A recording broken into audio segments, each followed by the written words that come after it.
House of the Dragon, Season 1, Full English Review. Hi everyone!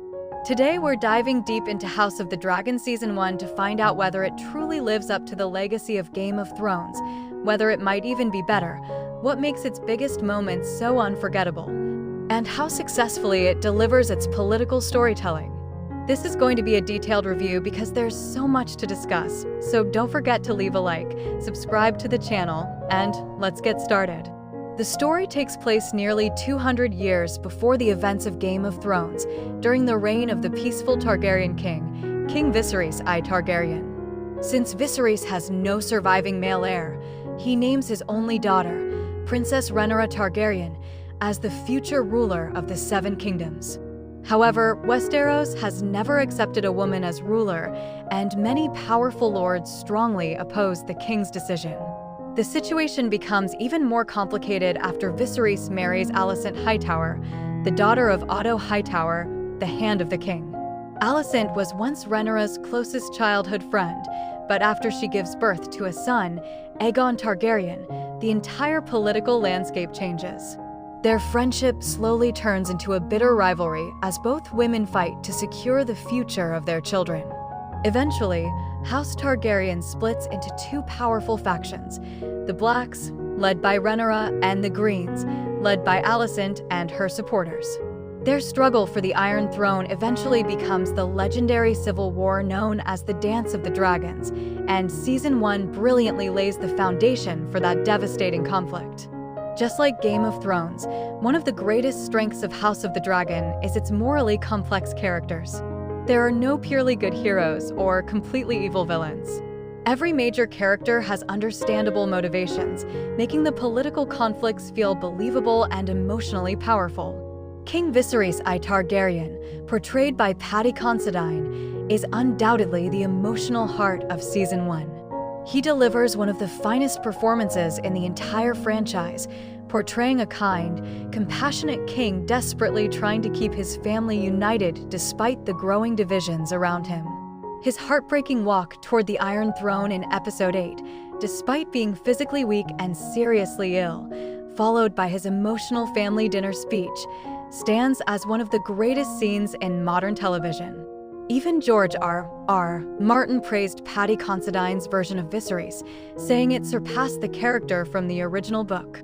Matt Smith is equally outstanding as Daemon Targaryen, arguably the most charismatic and unpredictable character in the series. Daemon is dangerous, fearless, ambitious, and sometimes ruthless, yet his loyalty to House Targaryen and his family adds incredible depth to his personality. Matt Smith communicates emotions with subtle facial expressions and body language, often dominating scenes without saying a single word. The performances of Milly Alcock and Emma D'Arcy as the younger and older versions of Rhaenyra Targaryen, along with Emily Carey and Olivia Cooke as the younger and older versions of Alicent Hightower, deserve enormous praise. Although the major time jumps initially require some adjustment, all four actresses perfectly capture their characters' emotional journeys. Emma D'Arcy and Olivia Cooke especially deliver remarkable screen chemistry during the growing conflict between Rhaenyra and Alicent. One of the show's strongest themes is patriarchy and the fear of female leadership. The series carefully explores how power, gender, tradition, and political manipulation shape every decision inside the royal court. Unlike Game of Thrones, which often focused on massive wars and battles, House of the Dragon tells a more intimate story centered on family conflict, betrayal, succession, and political strategy.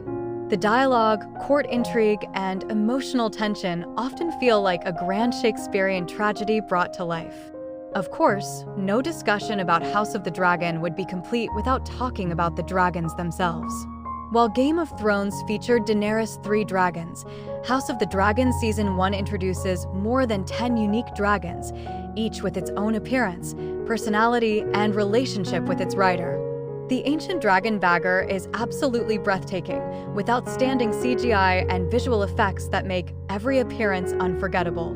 Syrax, ridden by Rhaenyra and Caraxes, Daemon's terrifying blood WIRM, each have distinct designs and behaviors that make them feel like living creatures rather than visual effects. HBO deserves tremendous credit for making every dragon feel unique. The breathtaking chase above storms end during episode 10, where dragons battle through a violent storm, delivers one of the most visually spectacular and emotionally devastating sequences in fantasy television. Overall, House of the Dragon Season 1 successfully restores confidence in the world of Westeros after the controversial ending of Game of Thrones. It builds a strong foundation through outstanding writing, exceptional performances, unforgettable political drama, breathtaking dragon sequences, and emotionally powerful storytelling. This isn't simply a fantasy series filled with dragons and battles. It's a gripping story about family, power, betrayal, ambition, and the devastating consequences of political conflict. If you haven't watched it yet, I highly recommend it as one of the best fantasy television series ever made. My rating for House of the Dragon Season 1 is 9 out of 10. Have you finished watching House of the Dragon? Are you supporting Team Black or Team Green?